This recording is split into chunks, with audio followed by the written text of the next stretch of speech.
Hi students, in this video I just want to provide you some guidelines for citations here, citing your sources in the written work that you turn in this class.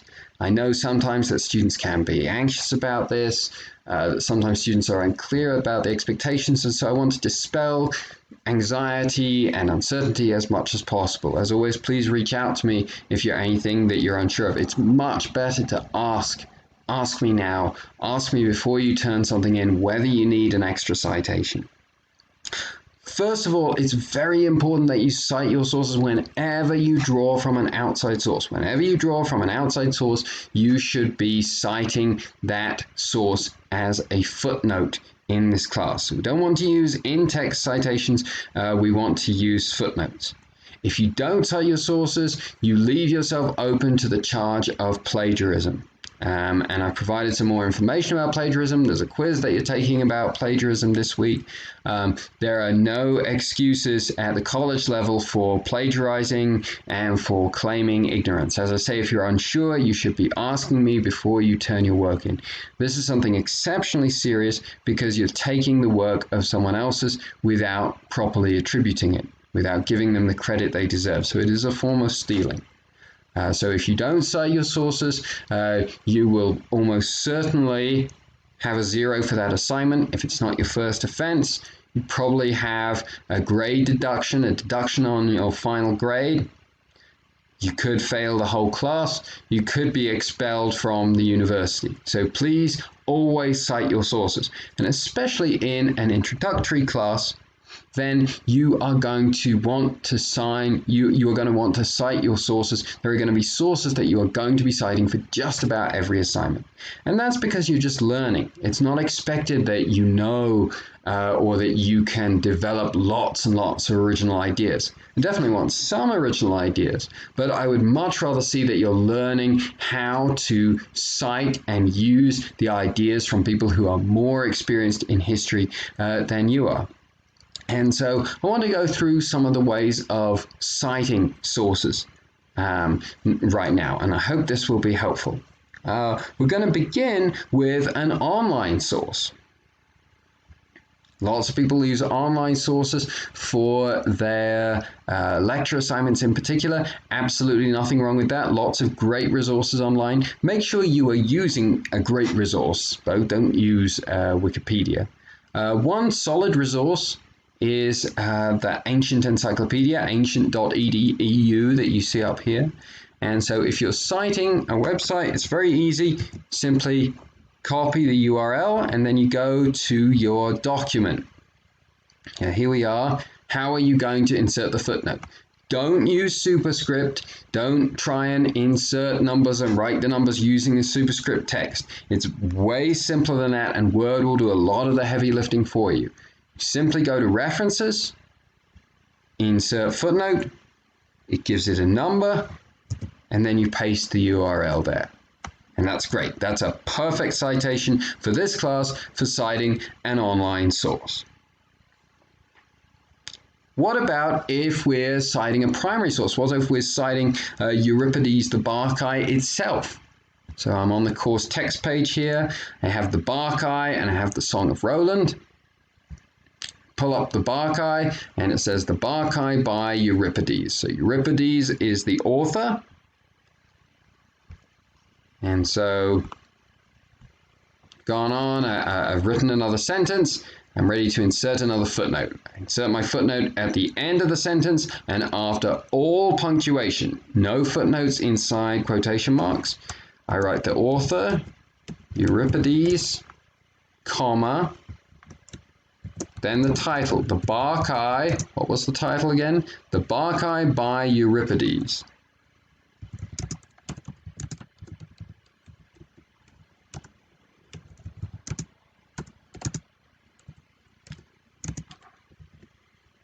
Sorry, I've given you the title, comma, trans, that stands for the translator. The translator here is Gilbert Murray.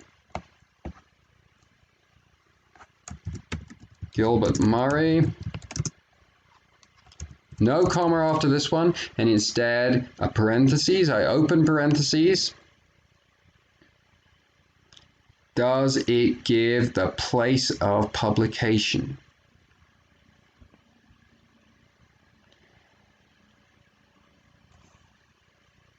Let's look. Let's make sure we're checking.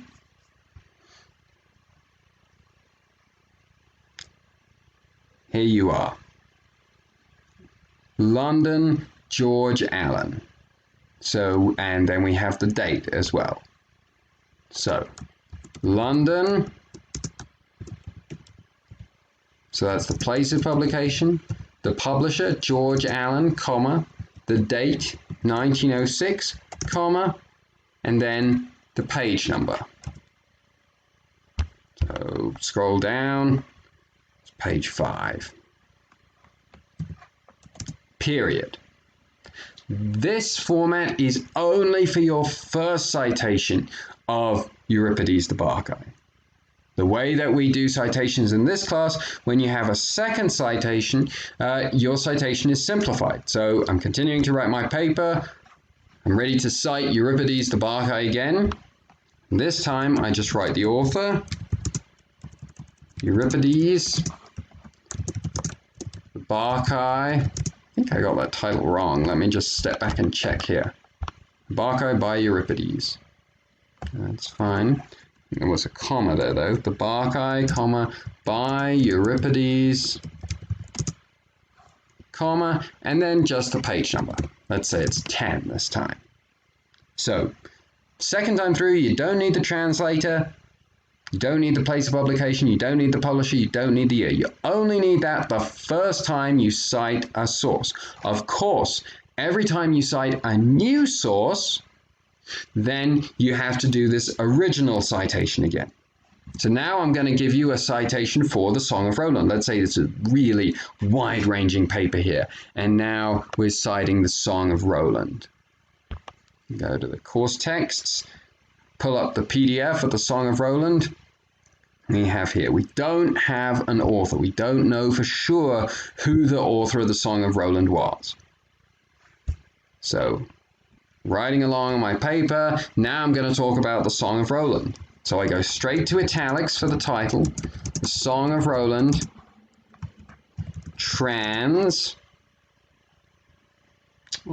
there it is, trans Jessie Crossland.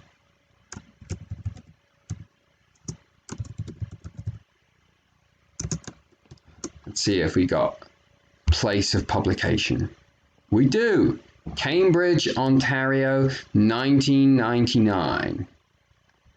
Not seeing a publisher though. So if they haven't given you a publisher, you can't put it down. So we have Cambridge, the place of publication, comma this time, because London is a big city. Everyone kind of knows where London is. Might not be quite sure which Cambridge we're talking about. So here you write Cambridge, Ontario, colon, no publisher that we know of. And so then the year, 1999, and then the page number, 5 again. Now, when you cite the Song of Roland the second time, the third time, the fourth time, the fifth time, the sixth time, every time after the first time, it's a simplified translation. Sorry, it's a simplified citation. Song of Roland, comma, and then the page number, 10. Okay. Hope this is clear for everyone.